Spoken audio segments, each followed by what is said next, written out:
guddi madax bannaan oo khubaro kana tirsan qaramada midoobay ayaa ku dhawaaqay in dhimashadii madaxweynihii hore ee Masar Maxamed Mursi ee bishii Juun ay u eg tahay dil aan sabab lahayn oo ay ka dambeysay dowladda madaxweyne Cabdi Fataax al-Siisi. Mursi waxaa lagu hayay xaalad lagu qeexi karo arxandaro keliya, gaar ahaan intii uu ku guda jiray 5 sano ee uu ku xirnaa xabsiga Toora. waxaa sidaasi lagu yiri bayaan ka soo baxay xafiiska madaxa guddiga sare qaramada midoobay u qaabilsan dhanka xuquuqda aadanaha.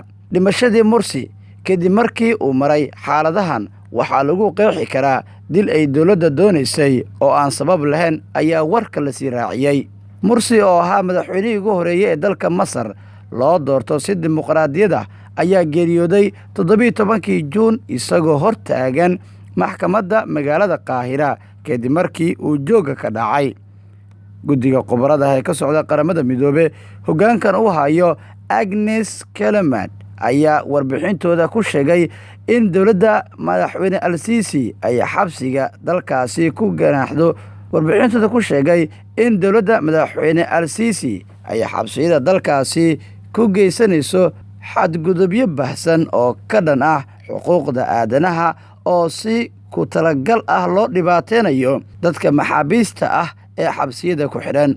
Mursi ayaa waxa uu xabsiga ku jiray muddo 6 sano ah, waxaana guddiga qaramada midoobay ay sheegeen in loo diiday daryeel caafimaad oo noloshiisa lagu badbaadin karay maadaama uu qabay cudurrada sokorta ama macaanka iyo dhiigkarka. khubarada ayaa sheegay in mas'uuliyiinta dowladda Masar marar badan looga digay xaaladda caafimaad ee sii xumaanaysay madaxweyne Mursi ilaa ay ka gaartay heer ay disho. ma jiro wax caddeemaha oo muujinaya mas'uuliyiinta Masar oo sameynaya isku dayo ay wax ugu qabanayaan walaaci laga qabay xaaladda caafimaad madaxweynihii hore ee dalka Masar Maxamed Mursi.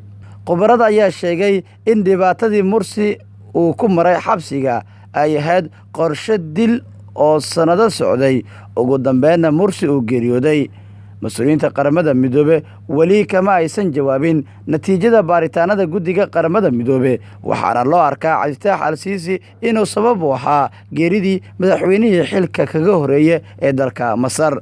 ehelka Mursi waxa ay sheegeen in loo diiday ka qaybgalka aaska, isla markaana la diiday in hab maamuus sare loo sameeyo aaska madaxweynihii hore ee dalka Masar Maxamed Mursi. ha yeeshee xubno kooban oo ehelka ka tirsan ayaa ka qayb galay aaskii loo sameeyey Maxamed Mursi. taasina waxay keentay shaki badan oo la xiriira qaabka uu dhacay dilka Maxamed Mursi madaxweynihii hore ee dalka Masar. Maxamed Mursi ayaa ku dhashay magaalada lagu magacaabo Al-Idwa oo ka tirsan dalka Masar 20 Agoosto sanadkii 1951. waxuu waxbarashadiisa ku soo qaatay jaamacad ku taala California sanadkii 1982.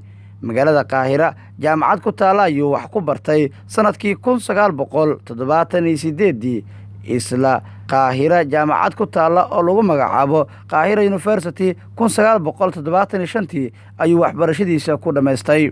Maxamed Mursi ayaa ah aabe ka geeriyooday caruur uu ka mid ahaa Cabdullaahi Mursi, Usaama Mursi, Shaima Mursi, Axmed Mursi iyo Cumar Mursi. Cabdullaahi ayaa nasiib u yeeshay ka qaybgalka aaska aabihii, ha yeeshee uma suuragelin inuu si faahfaahsan u helo xogta geerida aabihiis.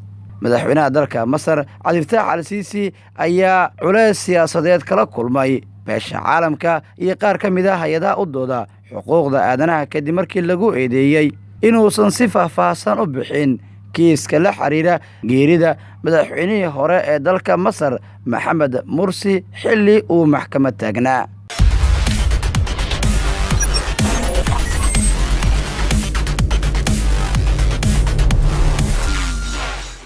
janalka warar cusub haddii uu kugu cusub yahay fadlan subscribe saar oo riix gambaleelka mahadsanid.